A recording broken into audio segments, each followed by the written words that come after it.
Welcome everyone. Today's video is going to cover the new Daiwa Silver Creek AIR TW Stream Custom. It's a new BFS reel that Daiwa came out with, designated for short range accurate casting. So if you want to see more info on that, keep watching. Also, comment down below what information you want me to put out in future videos.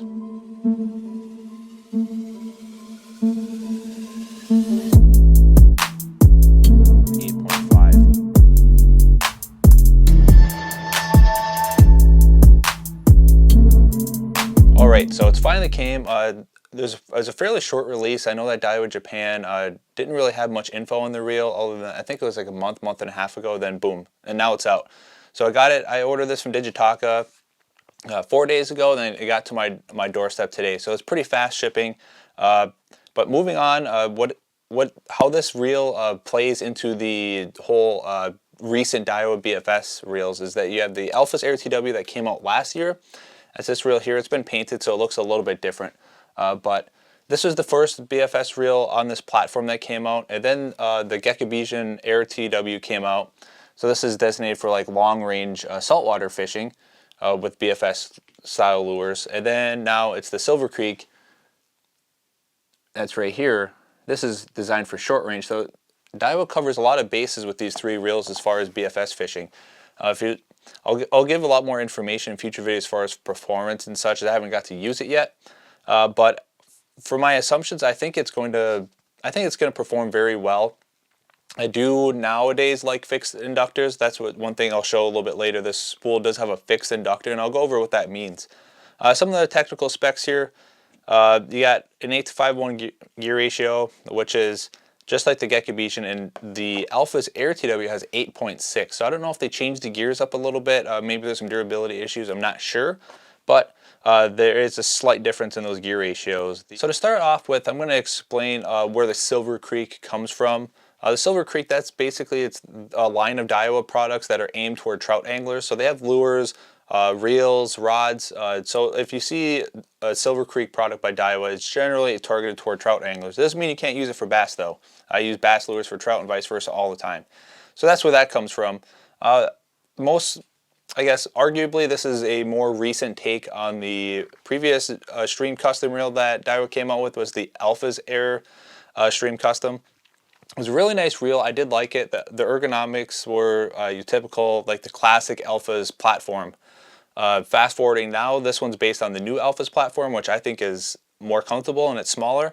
Also features the T-wing system as well that you can see right there. So that just lets the line flow better, and I really do like that for BFS. That the resistance of the line guide plays a much bigger impact with lighter lures than it does with like heavier bass lures. So that is a welcome feature that I see on here. Okay, so getting a closer look to the Silver Creek, it does have a really nice brown color. If you can pick that up on the camera, it is a really nice brown. It's not quite like the old Steve's Flexlight rods, but it kind of reminds me of that, a nice brown color. Some things I do want to see is spool compatibility.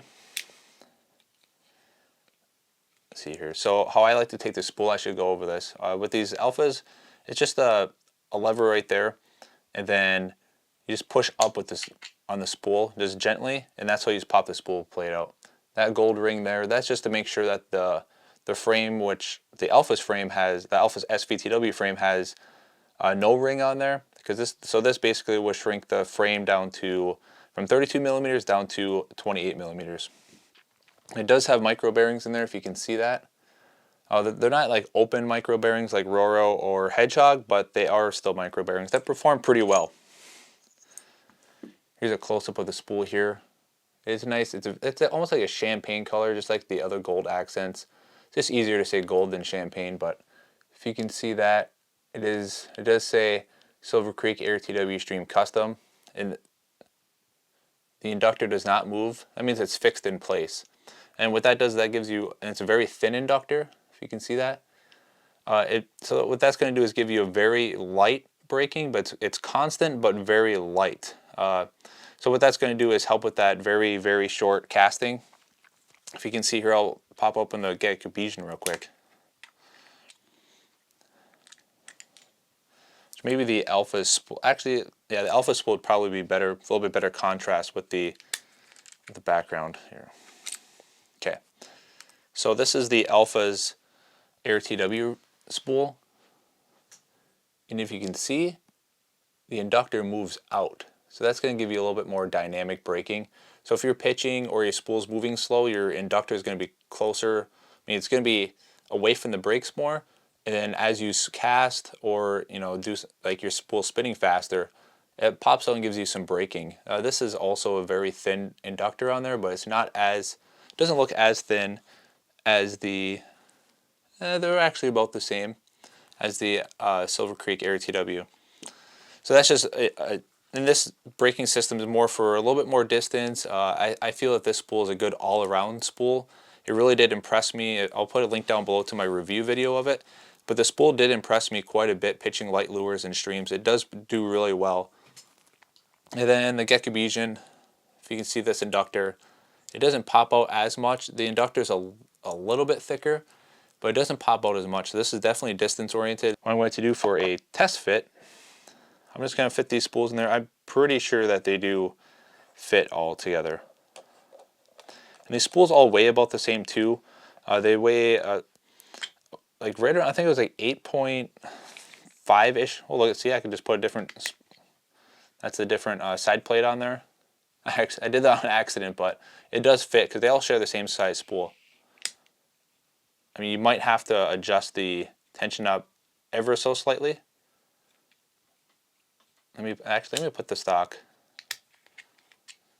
I'll put the stock side plate on just to have the most fair comparison. Okay. You see, there's no rubbing, there's no weird sounds. Spool spins freely in there. So it is compatible. So if that's all compatible, that means this Roro spool, I really do like using the Roro. This is the AX24 spool.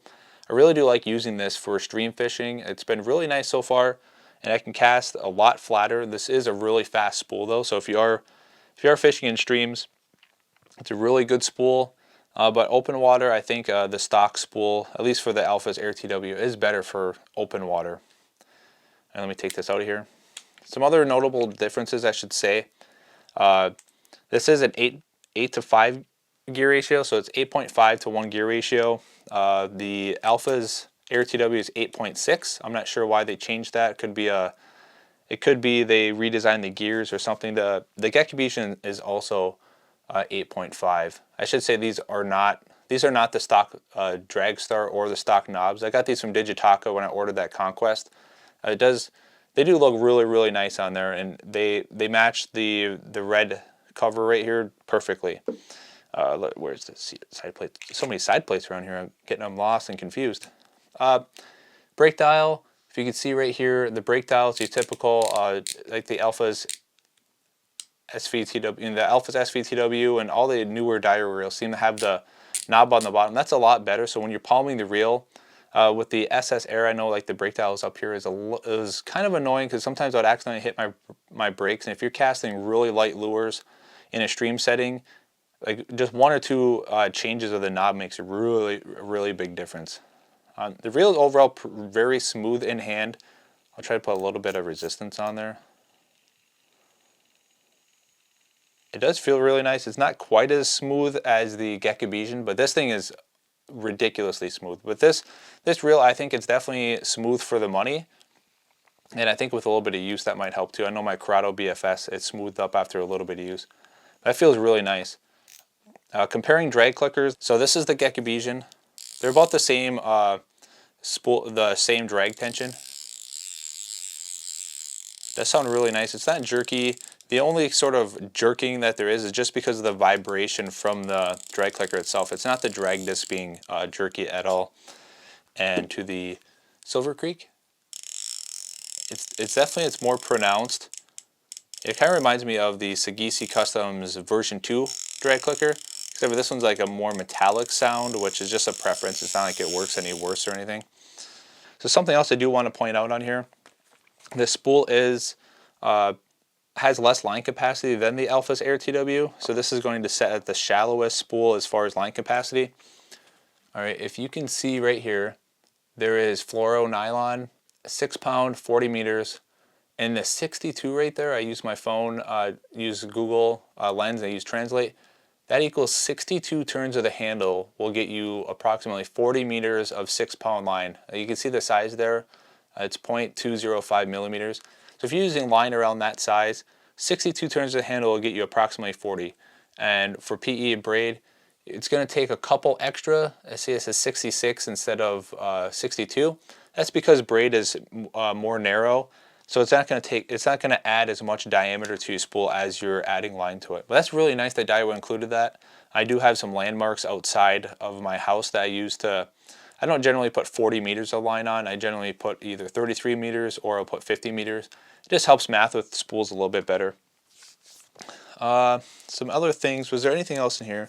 Oh, so right here as well, what this says is the braking it's designed to be optimized with braided line, but it can be used with fluorocarbon and monofilament as well. So using the 0.6 Go PE. So what the Go rating is for Japan is it's based on size. It's not really based on braking strength.